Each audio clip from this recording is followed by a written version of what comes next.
자, 힘내시고 34페이지. 자, 7-1번 보겠습니다. 권리금 횟수 보호에 관한 설명이다. 틀린 것을 골라라. 조금 전에 권리금 계약 조금 전에 썼죠, 그죠? 자, 신규 임차인과 임차인 사이에 권리금을 지급하기로 하는 계약 맞습니다. 이번에 보시면 기간이 끝나기 전 6월 전부터 종료시까지 일정 행위를 함으로써 권리금 계약에 따라서 임차인이 주선한 신규 임차인로부터 권리금 지급받는 것을 방해해서는 안 된다. 이 6개월 전부터 종료시까지를 방해 금지 기간 맞고, 자, 3번에 보시는 방해 행위에 정당한 사유 없이, 자, 임차인이 주선한 신규 임차인과 계약 체결을 거절하는 행위, 그것도 방해 행위의 정당한 사유. 자, 좀 전에 신규 임차인하고 계약 체결을 거절하는 것도 안 된다 그랬죠. 그럼 안 되면 정당한 사유가 있으면 거절해도 되는데 정당한 사유가 없으면 거절할 수 없다. 자, 그래서 이의 방해 행위에는 정당한 사유 없이 계약 체결을 거절하는 행위도 포함된다. 맞고, 자, 4번의 3의 임대차 계약 체결을 거절할 수 있는 정당한 사유로 종료 후 목적물인 상가 건물을 1년 6개월 이상 영리 목적으로 사용하지 아니한 경우도 규정하고 있다. 맞습니다. 5번은 중개사에도 잘 나옵니다. 중개법에. 자, 권리금 규정은 전대차에는 적용 안 됩니다. 그래서 X입니다. 자, 가담법은 어쩔 수 없이 그림을 다시 좀 그려봐야 돼요. 민법은 두 가지를 잘하면 잘합니다. 첫째는 미술을 잘해야 되고, 두 번째는 국어를 잘해야 되고. 자, 우선은 봅시다. 갑이라는 사람이 집을 소유하고 있다. 5억짜리입니다. 을이라는 사람이 1억을 빌려줬습니다. 그러면 을은 채권자, 갑은 채무자 이렇게 됩니다. 자, 을이 채권을 담보할 목적으로 갑의 집에다가 가등기를 했다 이런 이야기입니다. 그럼 갑을 뭐라 할까요? 가등기 담보권자라고 합니다. 가등기 담보권자 이렇게. 그런데 을이 가등기를 하기 전에 A라는 사람이 돈을 빌려주고 저당권을 잡았습니다. 5천만원 빌려주고. 자, 좀 있다가 병이라는 사람이, 그죠? 또 저당권을 잡았습니다. 5천만원 빌려주고. 등장인물을 알아야 됩니다. 그럼 채무자 말고 두 마리가 더 있죠, 그죠? 하나는 물상보증인 제3취득자 이렇게. 눈을 오후에는 좀 크게 뜨시오. 평소에는 제가 크게 뜨지 마라 그러잖아, 그죠? 개슴처리하니 이래 봐라 그랬잖아요. 근데 오늘 오후에는 크게 떠, 크게 이렇게. 크게. 눈생 아니고 또 옛날에 해운대에서 강의하는데 별명이 자매끼리 왔는데 눈이 얼마나 컸으면 쌍방울 자매라 했습니다. 쌍방울. 쌍방울이 하필 맨 앞에 앉아. 강의가 안 돼, 강의가. 지는 가만히 있는데 눈이 너무 크니까 빠꼼한 이래 보이잖아요. 그럼 우리 볼 때는 빠꼼하면 머리가 안 돌아간다 이렇게 느끼지거든요. 그래서 개슴처리 해야 된단 말이에요, 그죠? 근데 여기는 왕방물이었기 때문에 크게 떠도 된다. 자, 우선은 주인공이 을입니다. 자, 을을 중심으로 A는 선순위, 병은 후순위, 요거는 채무자 등이라 합니다. 아시겠죠? 자, 그러면 실제 시험에 여러분이 올해 들어가면 채무자와 채권자와 후순위 권리자는 반드시 등장합니다. 이 세 사람이 제일 중요하다. 자, 그러면 만약에 갑이 끝까지 만약에 을한테 안 갚으면은 담보권을 실행을 합니다. 맞죠? 자, 실행은 두 가지 방식으로 합니다. 웃음소리가 무슨 전설의 고향 같노? 자, 경매로 가도 되고 귀속으로 가도 됩니다. 자, 요거를 어려운 말로 뭐라 하느냐? 공적 처분 청산 이렇게 부릅니다. 뭐라고? 자, 따라서 사적 처분 청산은 금지됩니다. 이렇게. 그래서 경매로 가든지 귀속으로 가든지 선택을 하는데 이때는 채권자가 선택합니다. 자, 경매로 가는 것은 시험에 안 나와요. 귀속 청산이 굉장히 중요하다고. 자, 그동안에 시험에 90%는 여기서 나왔단 말이에요. 자, 귀속 청산 절차를 한번 적어볼게요. 첫째는 실행 통지를 합니다. 자, 통지가 도달되면은 청산 기간이 경과해야 됩니다. 경과하면은 청산금을 지급합니다. 청산금을 지급하면은 가등기에서 본등기를 해서 을에게 소유권이 귀속됩니다. 이렇게 이런 절차를 거친다. 자, 이래 해놓고 이제 추가를 하겠습니다. 자, 8번에 1번 보시기 바랍니다. 자, 가등기 담보권의 실행에는 권리 취득에 의한 실행, 그게 귀속청산입니다. 귀속청산과 경매에 의한 실행 두 가지 방법이 있고 둘 중 하나를 선택할 수 있다. 누가? 채권자, 가등기, 담보권자. 자, 이번에 채권자가 담보권을 실행하여 소유권을 취득하기 위해서는 원리금을 초과하는 청산금 평가액을 채무자 등에게 통지하고 그게 실행 통지입니다. 자, 통지가 도달한 날로부터 2개월, 즉 청산기간이 경과해야 한다. 맞죠? 그리고 통지 방법에는 제한이 없다. 그 제한이 없다는 말은 입으로 해도 되고 종이로 해도 된다. 그런 이야기입니다. 입으로, 구두로, 종이로, 서면으로 해도 된다. 자, 3번에 목적 부동산의 가액 시가. 시가가 피담보 채권에게 미달해. 그럼 청산금이 없죠? 청산금이 없더라도 통지해야 됩니다. 통지하고 청산기간도 경과해야 됩니다. 맞고. 자, 4번이 굉장히 중요하죠. 채무자 등의 말소 청구 제도. 굉장히 중요합니다. 자, 채무자 등은 청산금을 지급받기 전에 줄 것이고, 청산금을 이미 지급받았다면 말소를 청구 못합니다. 청산금을 지급받기 전에 원리금을 지급하고 말소를 청구할 수 있다. 즉 부동산을 찾아올 수 있다. 그리고 여기는 예외가 있다. 즉 말소를 청구할 수 없는 두 가지 예외 적어보세요. 첫째는 변제기로부터 10년이 경과했다. 두 번째, 선의의 제3자가 소유권을 이미 취득했다. 그때는 말소 청구가 안 된다. 자, 5번에 보시면 채권자가 담보 실행 시 청산 의무를 부담하지만 담보계약에서 특약으로 청산을 하지 않는다는 약정을 했습니다. 그러면 청산 없이 권리를 취득할 수 있겠느냐, 이런 이야기입니다.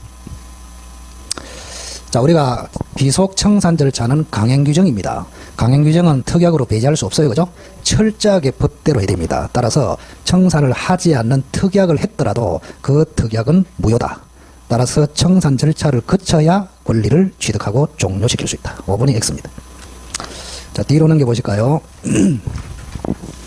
자, 1번도 수업 시간에 별로 안 했습니다. 청산금 채권이 압류, 가압류된 경우에 채권자는 청산기간이 경과한 후에 청산금을 법원에 공탁할 수 있고, 이 경우에 가등기 담보권자는 본등기를 청구할 수 있다. 자, 이게 무슨 말이냐? 여기 한번 보시고요. 자, 어른, 대여금 채권자입니다.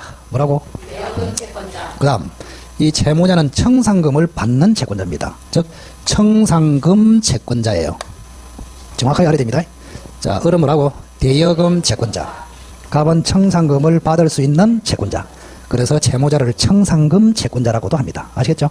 자, 그럼 갑은 청산금을 받을 수 있어요, 지금. 그런데 이 갑이라는 사람한테는 또 다른 Z라는 사람이 돈을 빌려준 채권자가 있다, 이 말이에요. 자, 그러면 Z라는 채권자는 이 갑에게 돈을 받아야 되죠? 근데 갑에게 재산이 없어. 재산이 없고 청산금 받을 수 있는 권리밖에 없어. 아시겠죠? 자, 그러면 만약에 Z 입장에서 보면은 을이 만약에 청산금을 갑에게 주면 갑이 술무 분단 말이에요. 청산금이 없어져 버려. 그러면 Z는 갑에게 판결을 받아도 돈 받아낼 수가 없어요. 자, 그러면 Z는 어떤 조치를 취하냐? 을이 갑에게 청산금 지급을 못하도록 막아야 됩니다. 막아야 돼. 막으려면 뭐 하면 될까요? 막으려면은 압류를 해야 됩니다. 압류. 뭐 해야 된다고? 압류. 자, 압류라는 것은 고정시켜서 지급을 못하도록 하는 것이 압류입니다. 이걸 채권 압류랍니다. 아시겠죠? 그러면 Z가 갑의 을에 대한 청산금 채권을 압류해버리면 을은 청산금 지급을 못합니다. 못하면 을이 돈을 낭비를 못하죠? 그러면 나중에 Z는 채권을 회수할 수 있단 말이에요. 이해갑니까? 자, 그러면 이제 을은 큰일이 일어났어. 을은 지금 이런 절차를 거쳐가지고 소유권을 차지하고 싶은데 차지하려면 청산금을 지급해야 되잖아요. 그런데 Z가 압류 조치를 취하니까 을이 지급을 못해요. 그럼 청산금 지급을 못하면은, 그죠? 소유권 취득이 안 된단 말이에요. 그러면 을은 어떻게 하면 될까요? 그렇지. 법원에 공탁을 해버리면 됩니다.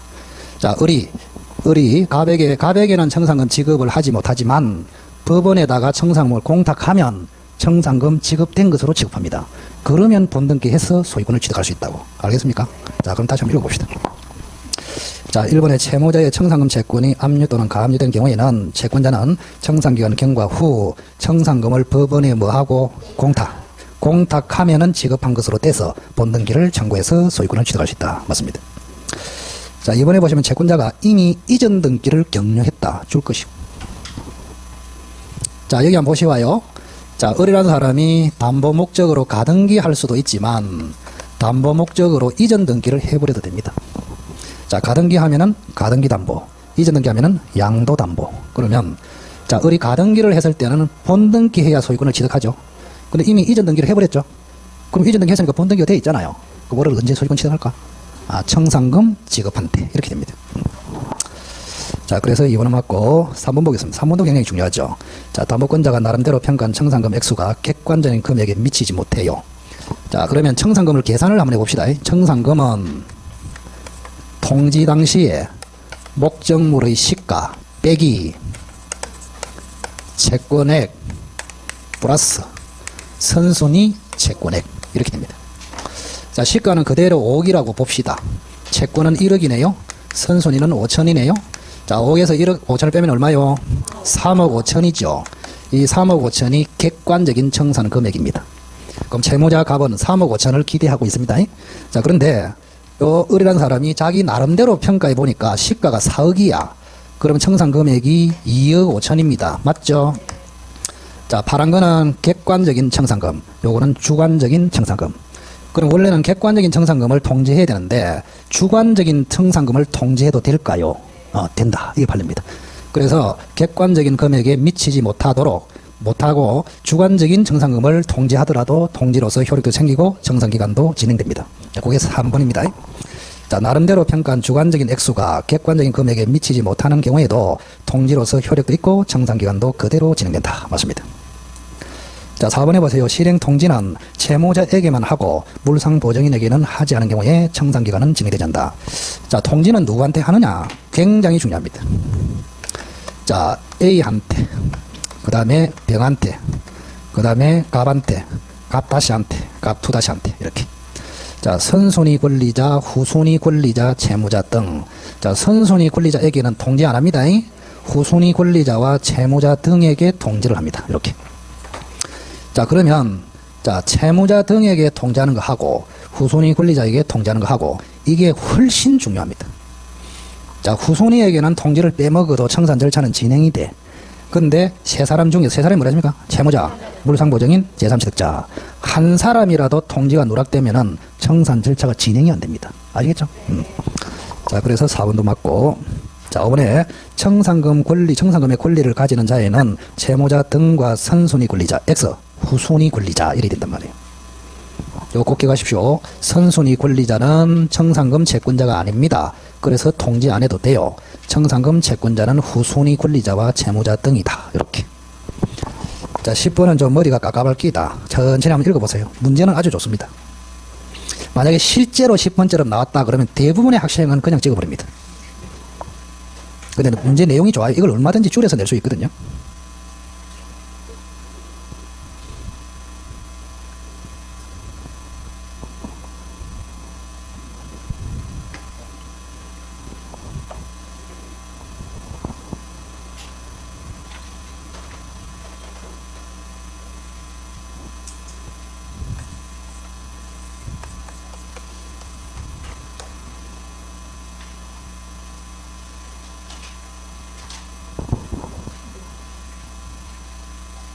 채무자가 누구예요?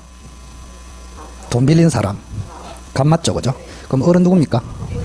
을은 은행입니다, 그죠? 저당권자. 그 다음에 두 번째로 이제 또 누구한테 빌렸습니까? 병한테 빌렸죠. 병한테 빌리고, 병이라는 사람이 가등기로서 담보를 잡았다. 맞잖아요, 그죠? 4월 1일. 이렇게. 그리고 또 그 뒤에 누가 나타났습니까? 정이 나타났죠, 그죠? 정이라는 사람이 돈을 빌려주고, 저당권을 잡았다. 이렇게. 항상 여러분들이 그 기호가 나오면 항상 펼치는 방법이 소유자를 딱 고정을 해야 돼, 우선. 소유자를 고정하고 나머지 찐득거리는 것을 옆에 붙여란 말이야. 그래야 효율적으로 보입니다. 자, 그러면 주인공이 가등기야, 요거. 자, 병이라는 사람이 갑에게 돈을 빌려주고 담보로 가등기를 했다. 그리고 을은 선순위, 정은 후순위, 이렇게 되잖아요. 맞죠? 요 그림만 그려지면 읽어보면 쉬워요. 자, 1번 한번 봅시다. 자, 병이 가등기 담보권에 대한 실행 절차를 거쳐 X 부동산의 소유권을 취득하게 되면 이렇게 돼 있잖아요. 자, 여기 보세요. 지금 이 병이라는 사람이 최종적으로 귀속 청사를 거쳐서 본등기해서 소유권을 취득하겠죠. 그거를 실행 완료를 합니다. 그러면 병이 소유권을 취득하면은 요 저당권은 소멸할까 존속할까 이런 이야기입니다. 어때요? 자, 우리가 전에도 이야기했지만 저 그림에서 보면은 만약에 을이 본등기에서 소유권 취득하면은 요거는 소멸, 요거는 존속. 들어보셨죠? 자, 그래서 이게 본등기를 해서 청산 절차가 완료되면 을은 존속, 정은 소멸. 그래서 1번은 X입니다. 자, 이번에 정의 경매를 신청했네요. 자, 정의라는 사람이, 자, 잘 보세요. 자, 이 병이라는 사람이 본등기로 담보권을 실행하면은 선순위는 존속, 후순위는 소멸, 이래 됩니다. 자, 그런데 을이나 정이 경매를 신청해버렸어요. 경매. 귀속입니까? 경매입니까? 경매. 경매를 신청하면은 모조리 소멸합니다. 이렇게. 그래서 한 사람이 경매를 넣어버리면 모든 담보권은 소멸한다. 이렇게. 그래서 2번도 X입니다. 자, 3번 해보세요. 정의 경매를 신청할 때 을과 정의 피담보 채권은 언제 확정되느냐? 누가 경매를 신청했습니까? 자, 여기 보세요. 자, 정의 경매를 신청했습니다. 우리가 건재당에서는 아까 두 사람만 봤거든요. 그러면 이 두 사람이 경매를 신청하면은 피담보 채권이 확정돼요. 근데 누가 신청했냐에 따라서 확정 시점이 달라요. 만약에 정의 경매를 신청했어. 정의 채권은 신청 시에 확정, 을의 채권은 완납 시에 확정, 이렇게 됩니다. 자, 그러면 이번은 어떻습니까? 정의 경매를 신청했죠? 그러면 정의 채권은 신청 시에, 을의 채권은 완납 시에 확정. 그래서 3번도 X입니다. 자, 4번의 병은 이행기 도래 후 변제를 받지 못하면 X 부동산에 대해서 경매를 청구할 수 있다. 병이 누구예요? 가등기 담보권자죠. 가등기 담보권자는 갑이 변제를 안 하면 경매 신청으로 갈 수도 있고 귀속으로 갈 수도 있고, 그래서 4번이 옳습니다. 자, 오늘 병이 법이 정한 소정의 귀속 청산 절차에서 하는 실행 통지는 갑과 을, 정 모두에게 해야 한다. 어떻습니까? 자, 선순위한테는 안 해도 된다 그랬잖아요. 그죠? 채무자 등과 후순위 권리자에게 통지를 합니다. 그래서 을 때문에 5번은 X입니다. X. 그 10번은 문제가 길어도 요렇게 딱 해가지고 제가 이걸 다시 쓰면은 세 줄로 만들 수 있단 말이에요. 이렇게. 예. 그 문장을 길게 써서 그렇지 문제는 좋은 겁니다. 자, 11번 보겠습니다. 자, 판례에 따라서 답하시오. 자, 1번. 자, 가등기 담보권의 사적 실행이 있어서 청산기간이나 동생관계 등을 인정하지 아니한 처분 청산. 자, 사적 처분 청산 동그라미. 자, 아까 보세요. 경매 신청을 공적 처분 청산. 그래서 공적 처분 청산으로 가거나 귀속으로 가야지 사적 처분 청산은 금지됩니다. 아시겠나요? 그래서 1번은 사적 처분 청산은 허용되지 않는다. 니은. 자, 이번에는 그 가담법이 적용되려면, 그죠? 대여금 채권이 돼야 됩니다. 소비 대차상의 채권. 따라서 매매대금 채권, 공사대금 채권은 적용되지 않는다. 자, 3번에는 매매대금 채권도 있고 대여금 채권도 있습니다. 그러면 원래 매매대금 채권은 적용이 안 되고 대여금 채권은 적용이 되죠? 그 두 개가 같이 있을 때는 어떻게 될까요? 주된 채권이 뭐냐에 달려 있습니다. 그러면 매매대금 채권의 담보를 위해서 설정된 후 대여금 채권이 포함됐다 이렇게 돼 있죠. 그럼 주된 것은 매매대금 채권이다. 그래서 적용되지 않는다 이렇게 됩니다. 자, 4번에 보시면 예약 당시의 시가가 원리금에 미치지 못한다. 자, 우리가 가담법이 적용되려면 제일 중요한 게 시가가 원리금을 초과해야 됩니다. 자, 여기 보세요. 시가는 5억이죠. 원리금은 요거죠. 그래서 시가가 초과해야 가담법이 적용된다고. 왜? 을이라는 사람이 나중에 본등기해서 1억 대신에 5억짜리를 먹어버리면 폭리가 생기잖아요. 그 폭리가 생겨야 규제하기 위해서 가담법이 적용된단 말이에요. 아시겠죠? 그래서 시가가 원리금을 초과해야 된다. 자, 그런데 4번에는 시가가 원리금에 미치지 못하니까 가담법이 적용 안 되죠. 그래서 가담법이 적용 안 되기 때문에 청산 절차를 이행할 필요가 없다. 이렇게 되는 거예요. 자, 5번에 보시면 사용수익권 동그라미 치시고. 자, 사용수익권을 가진 자는 과실취득권도 가집니다. 항상. 자, 그럼 옆에 한번 써보세요. 점유자, 사용수익권자, 과실수취권자 같은 사람이에요. 자, 그러면 앞으로 봅시다. 자, 을은 담보권자고 갑은 설정자입니다. 점유를 누가 해요? 설정자가 하죠. 그러니까 설정자가 점유하니까 사용수익도 설정자가 하고 과실도 설정자가 수취합니다. 그게 대원칙이에요. 그죠? 자, 그런데 우리 판례는 설정자, 채무자가 사용수익권을 가져서 과실을 수취하는 것이 원칙인데 청산 절차가 종료가 되면 을로 이동합니다. 과실수취권은 사용수익권이 을로 바뀌어버려요. 알겠죠? 채권자로. 자, 그러면 핵심이 여기는 청산 절차가 종료됐다 돼 있잖아요. 그러니 사용수익권을 가지는 자는 채권자이다. 이렇게 돼야 됩니다. 자, 뒤로 넘겨보시고. 집합법 이거는 우리가 수업 안 했잖아요. 그죠? 안 했는데 그래도 대충이라도 혹시 뒷걸음치다가 이를 잡을까 싶어서 우선 이걸 아파트라고 보겠습니다. 아파트. 자, 여기에 대지가 있습니다. 대지. 자, 여기에 테니스장이 있습니다. 이렇게.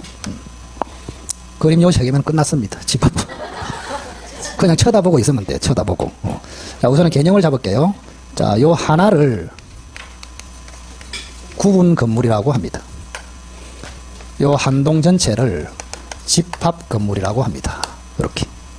자, 구분 건물에 관한 소유권을 구분 소유권이라고 합니다. 이렇게. 구분 소유권. 자, 그럼 하나 물어볼까요? 자, 구분 건물이 몇 개입니까? 9개. 집합 건물은? 아이고, 잘한다. 잘한다. 세상에 이래 잘하는 사람 처음 봤습니다. 자, 구분 건물 몇 개? 9개. 집합 건물은? 그러면 물건은 몇 개? 1개입니다. 1개. 우리가 그냥 물건으로 물었을 때는 집합 건물 자체가 하나입니다. 법적으로 아시겠죠? 그걸 조심해야 된단 말이야. 자, 구분 건물 9개, 구분 소유권도 9개, 그러나 건물 자체는 1개. 이렇게 됩니다. 자, 그러면 구분 소유권에는 크게 나누면 전유 부분, 전적으로 단독 소유하는 부분, 요거하고 공용 부분으로 나누어집니다. 이렇게. 자, 공용 부분은 다시 2가지로. 하나는 구조상 공용. 아마 여러분이 등기법을 잘 배웠으면 조금 익숙할 건데, 하나는 규약상 공용 부분이 있습니다. 자, 구조상 요거는 다른 말로 법정 공용 부분이라 합니다. 자, 그 다음, 구분 건물에 대해서는 요렇게 되고, 그럼 요 대지 있잖아요. 그죠? 대지에 대해서는 대지 사용권이 있습니다. 대지 사용권. 요렇게. 자, 그러면 전유 부분에 대해서는 단독으로 소유합니다. 그런데 공용 부분은 아파트의 복도를 생각하시면 됩니다. 요거는 단독 소유가 아니죠. 그래서 공유 지분권입니다. 자, 대지도 단독 소유가 아니죠. 공유 지분권입니다. 이렇게. 자, 그러면 요게 주인입니다. 주권. 요거는 종입니다. 종권입니다. 그래서 주권이 만약에 여기가 A가 소유하고 있다고 봅시다. 그러면 A가 B한테 주권을 만약에 팔아서 처분해 버리면 종권도 따라서 처분이 되어 버립니다. 이렇게. 그래서 여러분이 A가 만약에 303호로 칩시다. 303호를 B한테 팔았어요. 그러면 전유 부분만 넘어갑니까? 아니잖아요. 복도의 지분도 넘어가고 대지의 지분도 넘어가잖아요. 만약에 하나 물어볼까? 만약에 A가요, B한테 5억으로 저 A 아파트를 팔아. 그래서 A라는 사람은 B를 불러다가, B야, 내가 니한테 공짜로 파는 거나 마찬가지다. 한번 따라와봐라. 자, 여기에 내가 살던 곳이다. 이것만 니게 아니다. 복도 한번 밟아봐라. 깨끗하지? 지분권 니한테 넘어간다. 자, 대지 밟아봐라. 이것도 지분이 니한테 넘어간다. 테니스장 밟아봐라. 지분이 니한테 넘어간다. 요래 이야기하는 사람 있습니까? 없어. 그냥 이것만 말해서 넘겨버리면 이거는 자동으로 넘어가기 때문에 말을 할 필요가 없는 거예요. 아시겠죠? 기본적으로. 여기 이제 기본 구조입니다. 집합법에서. 자, 기억 한번 봅시다. 자, 기억에 이 법률은 주거의 용도에 제공될 건물 또는 건물의 부분에 대하여만 적용된다. 자, 집합법은 주택에만 적용이 안 돼요. 사무실에도 적용됩니다. 오피스텔에도 적용된다고. 그래서 기억은 X입니다. 자, 니은의 구분 소유권은 건물의 부분뿐 아니라 대지의 부분에도 미친다. 자, 여기 보세요. 구분 소유권은, 잘 들어보세요. 구분 건물에 대한 권리입니다. 대지에 대한 권리가 아니라고. 아시겠죠? 그래서 니은도 틀렸습니다. 구분 소유권은 건물 부분에만 미칩니다. X. 자, 디귿의 규약에 의해서 공용 부분으로 되는 건물의 부분에 대해서는 등기를 해야 된다. 자, 여기 한번 보실까요? 자, 공용 부분은 2가지가 있죠. 자, 구조상 공용 부분은 복도라고 생각하시면 됩니다. 복도, 계단. 자, 규약상 공용 부분은 뭐냐? 원래는 전유 부분인데 규약으로 공용 부분으로 바꿨다. 이걸 규약상 공용 부분 이렇게 불러요. 그리고 대지도 마찬가지입니다. 맞네요. 규약상 공용 부분은 취지를 등기해야 된다. 자, 리얼의 규약은 구분 소유자의 포괄 성견에 대해서는 효력이 있으며 특별 성견에 대해서도 효력이 있다. 자, 아파트 규약 들어보셨죠? 자, 규약의 효력은 상속인에게는 당연히 미치고 또 새롭게 입주해서 소유자가 된 사람에게도 당연히 효력이 미칩니다. 맞죠? 그러니까 규약이지. 새로 들어온 사람한테는 안 미친다 그러면 이상하잖아요. 그죠? 그래서 D리가 맞다. D리. 자, 13번 틀린 것을 골라라.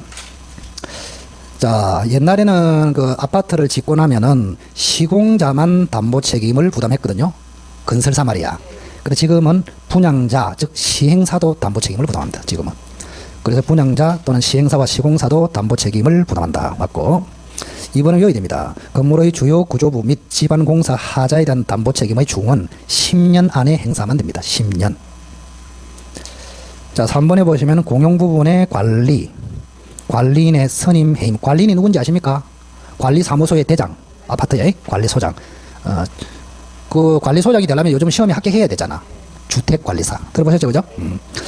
자, 그래서 어쨌든 간에 공용부분 관리에 관한 상, 관리인의 선임 해임, 관리위원회 선임 해임 등은 점유자도 의결권을 행사할 수 있다. 맞습니다. 점유자가 세입자입니다. 원래 세입자는 의결권이 없어요. 소유자만 의결권이 있거든요. 근데 요 4개만큼은 점유자도 의결권을 가진다. 그 3개를 딱 줄 끊으시기 바랍니다. 외워야 됩니다. 자, 4번도 조심해야 됩니다. 관리인하고 관리위원회 위원은 자격이 달라요. 자, 관리인은 외부에서 초빙해도 됩니다. 관리는 외부에서 많이 들어옵니다. 관리인은 구분 소유자가 아니라도 괜찮아요. 관리인. 그러나 관리위원회 위원은 반드시 구분 소유자가 돼야 합니다. 그래서 4번이 X입니다. 자, 5번은 필요 없고. 자, 14번 보겠습니다. 틀린 것을 골라라. 자, 기억해 보시면 공유자가 지분을 포기하거나 상속인 없이 사망했다. 그 지분은 다른 공유자에게 지분의 비율로 귀속한다는 민법의 규정은 대지에는 적용되지 않는다. 왜 그럴까요? 자, 우리가 여기 한번 봅시다. 지금 여기 9명이 대지에 대해서 공유를 하고 있잖아요. 그죠? 자, 하나 물어볼게요. 자, 위에 아파트가 없어. 땅만 있어. 그럼 9명이 9분의 1씩 공유를 하고 있죠. 그 중에 1명이 사망했어.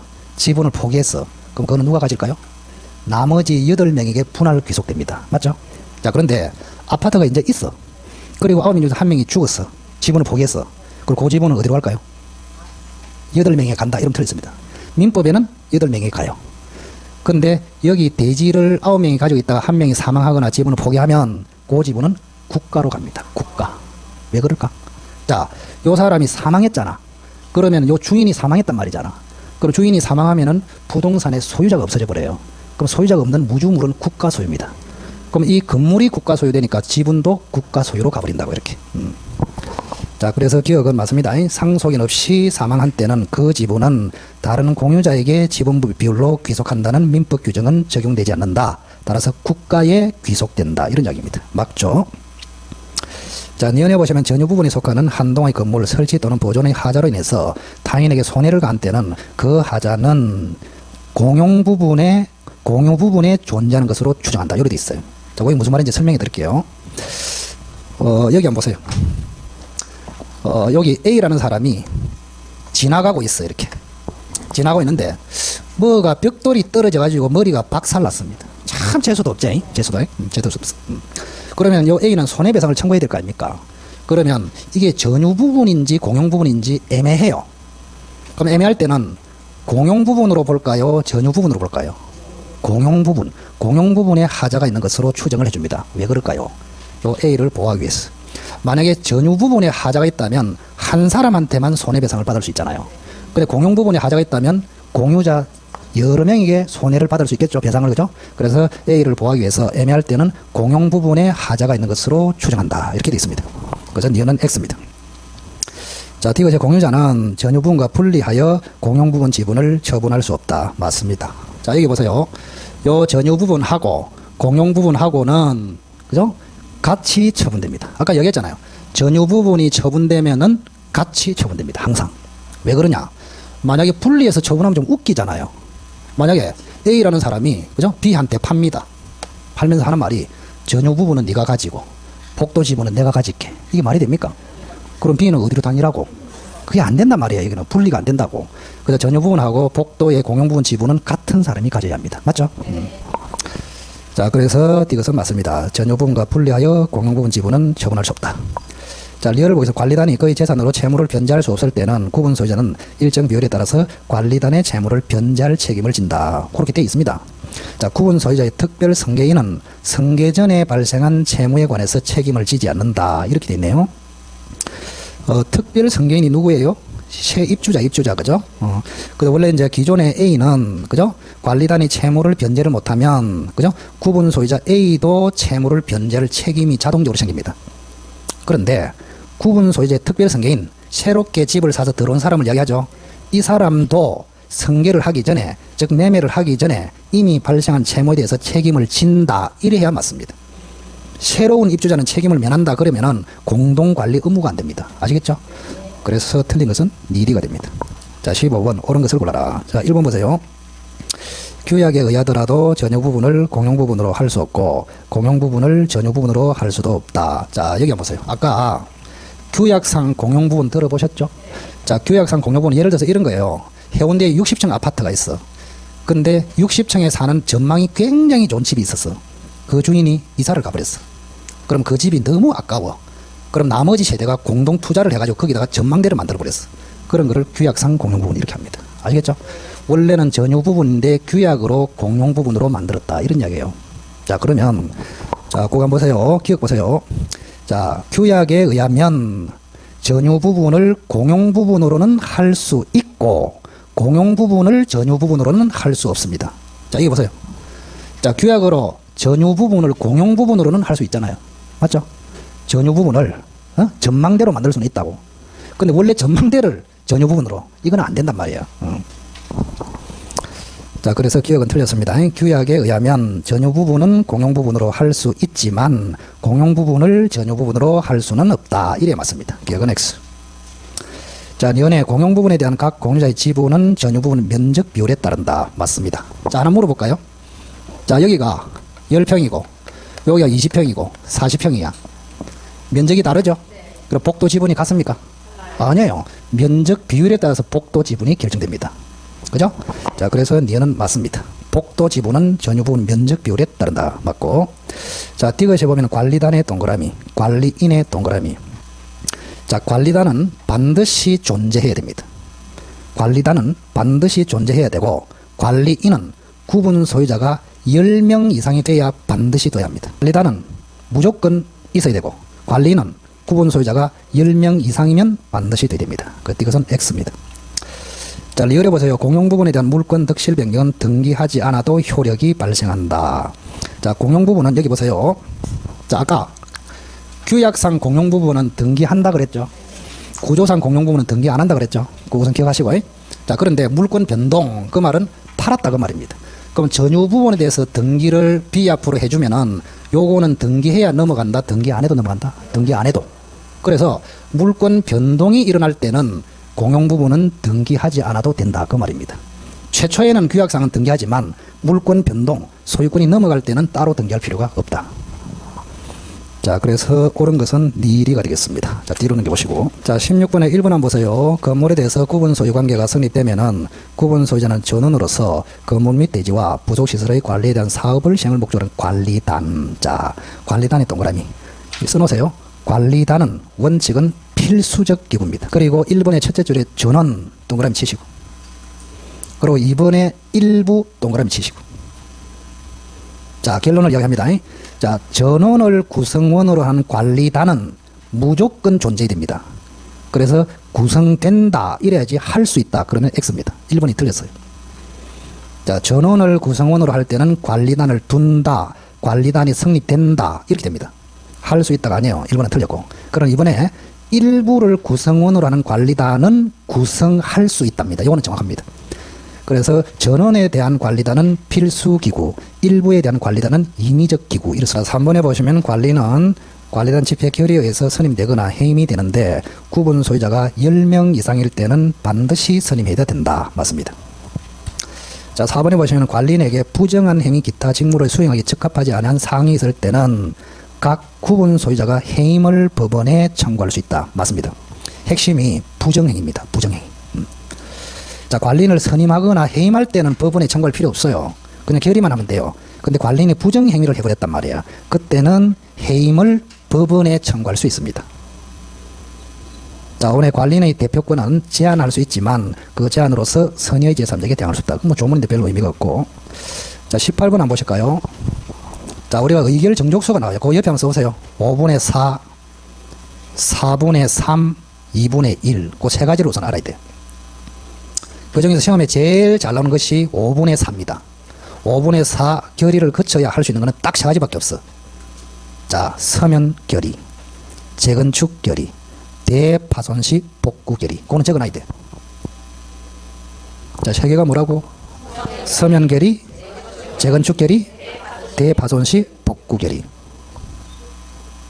자, 나머지 2, 3, 4, 5는 4분의 3입니다. 2, 3, 4, 5는 4분의 3, 1번은 5분의 4. 그래서 1번이 답이에요. 자, 19번에 타당한 것을 골라라. 자, 1번 보세요. 자, 한 동을 재건축하는 것이 아니고 여러 동을 재건축할 때는 전체 결의도 있어야 되고 동마다 결의도 필요하다. 보통 여러 동을 한꺼번에 재건축하죠. 그러면 전체 결의도 필요하고 동마다 결의도 있어야 됩니다. 자, 1번은 틀렸고 2번 건물 가격의 2분의 1 이하에 상당하는 부분이 멸실이 됐다. 멸실이 됐다. 이때 각 구분 소유자는 멸실한 공용 부분과 자기 전유 부분을 복구할 수 있다. 자, 요게 맞습니다. 핵심이 2분의 1 이하입니다. 2분의 1 이하. 그리고 2번 옆에다가 써놓으세요. 그 18번에 1번 했잖아. 대파손 시 복구 결의는 4분의 3이에요. 4분의 3 결의가 있어야 대파손 시 복구 결의를 할 수 있다. 자, 이번에 5분의 4, 5분의 4. 5분의 4. 자, 이번에 건물 가격의 2분의 1 이하에 상당하는 건물 부분이 멸실했다. 이렇게 됐죠. 그러면 2분의 1 이하니까 과반수가 아니죠. 자, 과반수로 멸실된 게 아니다. 그럼 이건 대파손이 아니단 말이야. 대파손이 아닐 때는, 그죠? 5분의 4로 결의할 필요 없이 각 구분 소유자가 멸실된 공용 부분과 자기 전유 부분을 복구를 할 수 있습니다. 2번이 옳은 것으로 답이고. 자, 3번에 보세요. 자, 재건축을 하면은 반대자에게 최고나 촉구를 해야 되거든요. 우리 재건축에 그 반대하는 사람도 있잖아요. 그죠? 자, 반대자에 대해서 서면으로 촉구하는 경우에 2개월의 기간 안에 회답이 없으면 불참으로 간주합니다. 불참으로. 그래서 3번도 X. 자, 4번에 반대자에 대한 구분 소유권 대지 사용권의 시가에 달한 매도 청구는 이게 무슨 말이냐. 반대를 하는 사람에게는 강제로 사버리는 권리입니다. 니는 나가라. 강제로 살게. 이래 된단 말이야. 자, 강제로 사는 매도 청구권은 형성권입니다. 형성권이기 때문에 매도 청구하자마자 바로 매매가 성립되고 반대자를 쫓아낼 수 있습니다. 자, 그때 매도 청구권은, 그죠? 촉구의 유예 기간 후 6개월이 아니고 2개월입니다. 2개월. 2개월 안에 행사해야 된다. 다른 학원에 요거 똑같은 거를 백선특강 했거든요. 그때는 요 집합법 안 했습니다. 귀찮았어. 어차피 공부 안 했으니까 그냥 찍으라 하고 들어갔어요. 근데 우리는 혹시나 싶었어. 여기 이제 요 정도 해가지고 한 문제 맞췄다면 큰 거 아닙니까? 그죠? 그래서 이제 한다 이 말입니다. 자, 5번에 보세요. 자, 재건축 결의도 5분의 4, 변경 결의도 5분의 4, 서면 결의도 5분의 4. 그러므로 서면으로 결의할 수 있다. 이래가 됩니다. 2번이 옳습니다. 뒤로 넘겨보시고. 자, 이번에 실명법에 관해서 틀린 것을 골라라. 잠시만 쉬었다 할까요?